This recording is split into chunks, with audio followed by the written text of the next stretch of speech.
इस दुनिया में मजे मारने नहीं आते, आप लुटने आते हो। ये जगत है ही इसीलिए कि हमको मूर्ख बना बना के हमें लूटता जाए। एक एक चीज, एक एक व्यवस्था आप जिसमें शामिल हैं, आप अगर देख पाए तो दिखेगा कि कैसे उसमें आपका शोषण होता है। एक अस्पताल में आपका जन्म हुआ, जिनकी आंख होगी उन्हें दिखेगा। पहले आप यही बोलते थे, अरे सरकारी अस्पताल है, गंदे पड़े हैं, डॉक्टर देर से आता है, भीड़ बहुत है।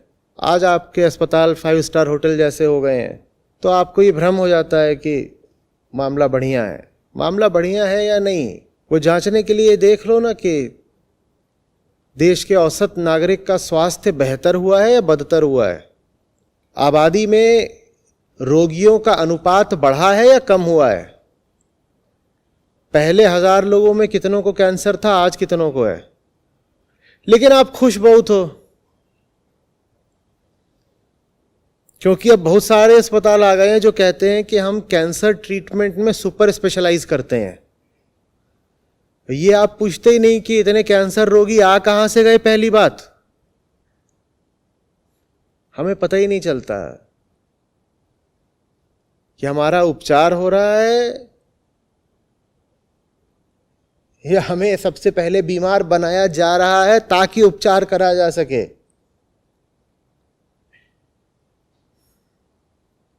जन्म अस्पताल में होता है, अस्पताल में शोषण, उसके बाद तुम्हें डाला जाता है स्कूल में, अगली संस्था। तुम्हें लगता है तुम्हारी तरक्की के लिए डाला गया है, तरक्की के लिए नहीं डाला गया है। स्कूल खच्चर बनाने के लिए होता है। वहां पर एक बच्चे को डाला जाता है ताकि वो आगे चल के समाज के काम आ सके, अपने नहीं। समाज को जो आवश्यकताएं हैं, बच्चे को उसी प्रकार की शिक्षा बल्कि प्रशिक्षण दे दिया जाता है। समझ लो दुनिया में लोग बहुत बढ़ गए हैं, तो दुनिया को बहुत सारे जूतों की जरूरत आ गई है। तो तुम्हारे स्कूलों में बचपन से ही जूता बनाना सिखाना शुरू कर देते हैं। ये आत्मविकास के नहीं, गुलामी के अड्डे हैं। यहां आपको सामाजिक रूप से उपयोगी बनाया जाता है, आपको अपने लिए उपयोगी नहीं बनाया जाता। कुछ रोजगार मिल जाए आपको, इसकी तैयारी करा दी जाती है। कुछ कुछ मामला ऐसा है, जैसे 3 साल का जो वहां बच्चा घुसता है, वो एक बेरोजगार है और उसको फिर 18-20 साल की शिक्षा दी जाएगी ताकि वो रोजगार के काबिल बन सके। लेकिन आप कहेंगे विद्यालय है, वहां गुरु लोग होते हैं और 5 सितंबर को शिक्षक दिवस मनाया जाएगा। अभी आपको दिखाई ही नहीं पड़ता कि वहां भी शोषण हो रहा है।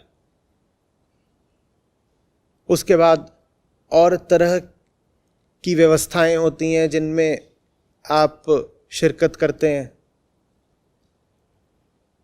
आप अर्थव्यवस्था का एक उपजाऊ हिस्सा बनते हैं, कहीं नौकरी वगैरह करके या कोई धंधा चला करके। धंधा आपका नफा लेकर के आए या नुकसान में जाए, आपका तो नुकसान ही होता है। आप चाहे व्यापार कर रहे हो, चाहे नौकरी कर रहे हो, वो कम पैसे की हो, ज्यादा पैसे की हो, आप घाटे में ही रहे। लेकिन ये बात दिखाई नहीं पड़ती क्योंकि सूक्ष्म है। हां, आपको तनख्वाह मिली हो और आप तनख्वाह लेकर के मान लीजिए कैश में अपने घर आ रहे थे और किसी ने लूट लिया हो,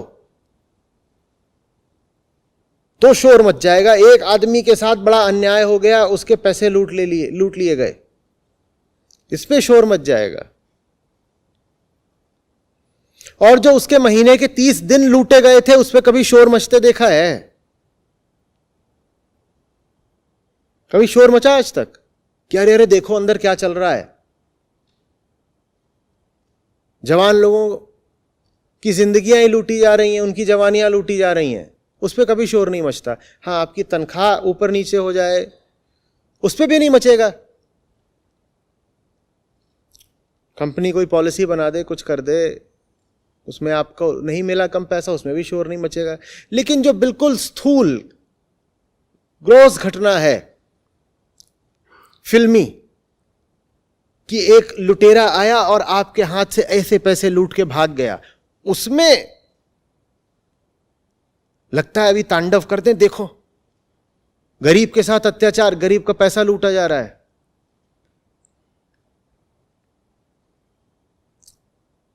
तुम्हारा पैसा लुट नहीं रहा होता तो एक से एक बेवकूफ लोग आज दुनिया के सबसे अमीर लोगों में कैसे होते बताओ?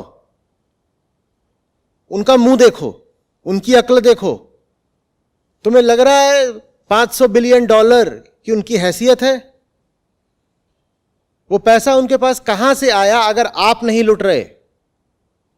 लेकिन तब तो कभी खून नहीं खौलता कि ये आदमी इतना अमीर हो कैसे गया। खौलता है क्या? तब तो बल्कि तुम उनके फॉलोअर बन जाते हो। आप महान हैं, हम आपके अनुयायी हैं। खून खोलता है क्या? तब नहीं खोलता ना, तब कहते बढ़िया आदमी, बढ़िया आदमी है। वो विक्षिप्त है, वो पागल है, कैसी बातें कर रहा है वो।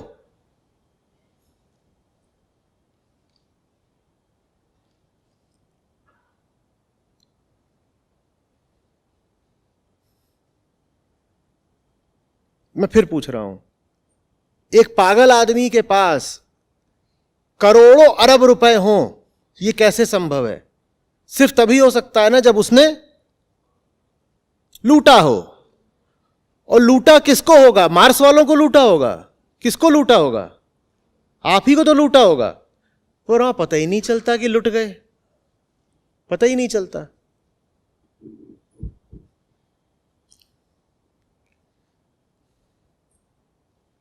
हाँ, आप ऑटो पर आए और 80 रुपए भाड़ा हुआ हो, आप उसको 100 रुपए दें, वो 20 रुपया नहीं लौटाया और वो लेके भाग गया, तो आप 2 दिन तक गाएंगे जमाना बड़ा खराब है, सब लुटेरे ही लुटेरे हो गए। 20 रुपया लेके भाग गया ऑटो वाला।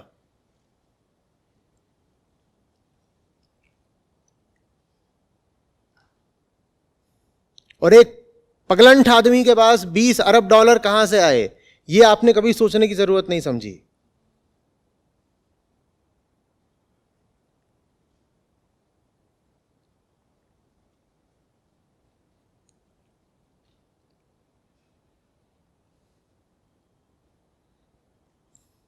तो काम धंधे में लुटते हो। फिर उसके बाद एक संस्थान और होता है विवाह का, उसमें जब घुसते हो तो प्रफुल्लता का कोई ठिकाना ही नहीं। लगता है कि मजे मारने के लिए गठबंधन हो रहा है। तब कभी क्रोध आया है? कहीं विवाह होता देखो और डंडा लेके घुस जाओ और तोड़फोड़ करो कि ये शोषण नहीं होने दूंगा मैं? कभी करा ऐसा?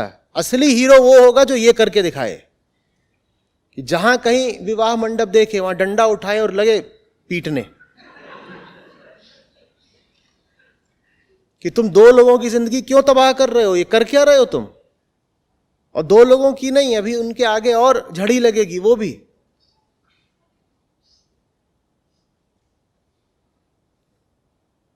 तब वहां समझ में नहीं आता कि भयानक बर्बरता यहां भी है, यहां ही है। तब नहीं समझ में आता। वो महाठगिनी है। वो आपको बता के नहीं ठगेगी, वो आपको खुश करके ठगती है।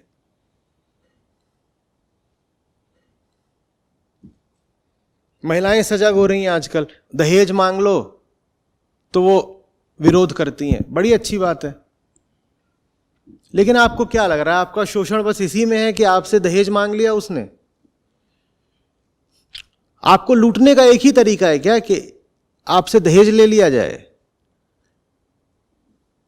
लुटती आप 100 तरह से हैं, लेकिन पता नहीं चलता।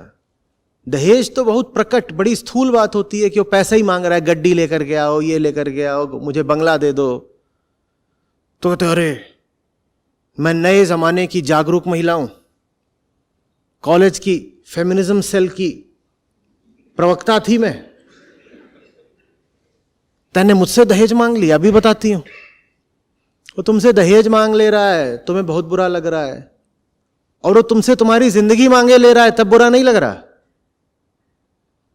तुम्हारी जिंदगी दहेज से ज्यादा सस्ती है कि दहेज तो नहीं दूंगी पर जिंदगी तुझे दे दूंगी। यही बात पुरुषों पर भी लागू होती है। तुम्हारी जिंदगी इतनी सस्ती है कि यूं ही किसी को सुपुर्द किए देते हो।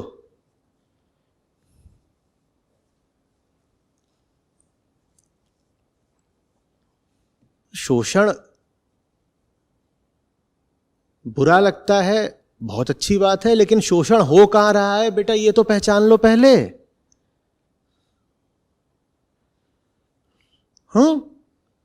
नहीं तो छोटे छोटे पॉकेट मारों को पीटते रहोगे और बड़े बड़े डकैतों की पूजा करते रहोगे। ये तुम्हारी हालत है। कि पॉकेट मार है जो कभी किसी का 500 चुरा लेता है, कभी 1000 2000, उसको पकड़ के पीट दिया। और होता भी यही है। इस तरह के जब पकड़े जाते हैं तो इतने पीटे जाते हैं, कई बार लिंचिंग हो जाती है, उनकी मौत हो जाती है। जानते हो ना कि 500 रुपया चुरा के भाग रहा था, भीड़ ने पकड़ लिया और इतना मारा कि मर गया। ये 500 रुपए वाले, इनको लेकर के तुम में बड़ा आक्रोश उठता है और जो महाठग बैठे हैं उनके तुम फॉलोवर बन जाते हो।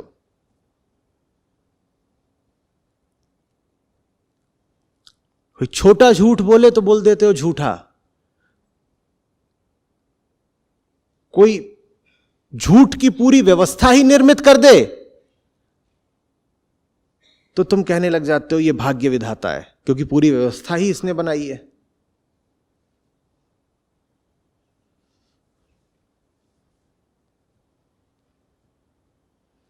वो बड़ा विद्रोह कब करोगे भाई? अध्यात्म इसलिए है कि छोटी लड़ाइयों की करो उपेक्षा और बड़ी चुनौती को करो स्वीकार। हम छोटे छोटे मसलों में बड़े क्रांतिकारी बन जाते हैं।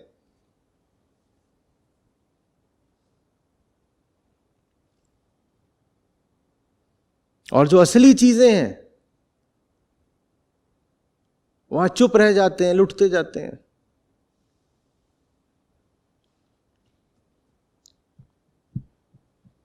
Penny wise pound foolish. Big picture player बनिए।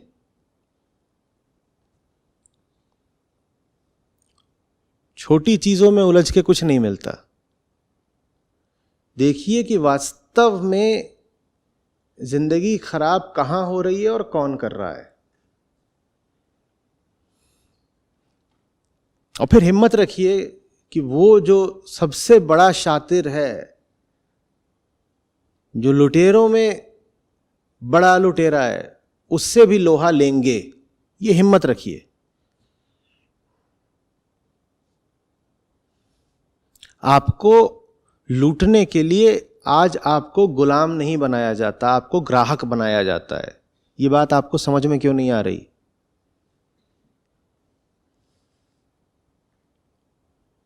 गुलाम क्यों बनाए किसी को? लंबी चौड़ी झंझट का काम है ना किसी को गुलाम बनाना। पहले उसको मारो पीटो, गुलाम बनाओ, फिर उसे गले में पट्टा डाल करके खूंटे से बांध करके रखो, और फिर कुछ एक्टिविस्ट किस्म के लोग आ जाएंगे, वो नारेबाजी करेंगे, विरोध प्रदर्शन करेंगे, मोमबत्तियां जला के रात में पदयात्राएं निकालेंगे। तो कौन इतनी झंझट उठाए कि किसी को गुलाम बनाए? सीधे उसको ग्राहक बनाओ। और ग्राहक का मतलब समझते हो क्या होता है? ग्राहक वो जो ग्रहण करने को तैयार है। जो ग्रहण करने को तैयार हो जाता है उसे बोलते हैं ग्राहक। जो लेने को तैयार हो गया है, ग्रहण करने को, उसे ग्राहक बोलते हैं। देखो कि कौन कौन सी चीजों को ग्रहण करने को तैयार हो गए हो, किस किस चीज को हां बोल दी है। ग्राहक वही नहीं होता जो कुछ लेकर के उसका रुपया या दाम चुका दे, वो भी एक प्रकार का ग्राहक है। उस तरह की ग्राहकी दुकान में होती है। लेकिन जिंदगी में जिस भी चीज को हां बोल रहे हो तुम उसके ग्राहक हो गए हो। देखो किस चीज को हां बोल दी है। जिस चीज को हां बोल दी है वहीं पर लुट रहे हो, वहीं शोषण है, वहीं हिंसा है। क्योंकि व्यवस्था तो जंगल की है ना, आदमी वही पुराना है। आपको ग्राहक भी अगर बना रहा है, आपसे किसी चीज के लिए अगर आपसे हां बुलवा रहा है, तो आपको लूटने के लिए ही आपसे हां बुलवा रहा है।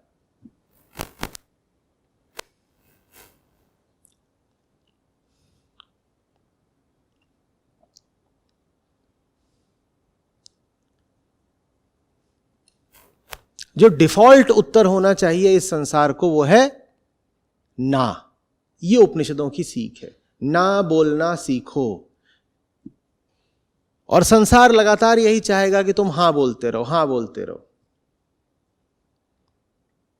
संसार अपनी ठगी की दुकान सजाए बैठा है हर तरफ, भीतर बाहर, और वो चाहता है कि तुम उसके माल को बोले जाओ हां हां। ऋषि हमसे कह रहे हैं ना बोला करो ना। जिस भी चीज को हां बोलते हो वहीं लुटोगे।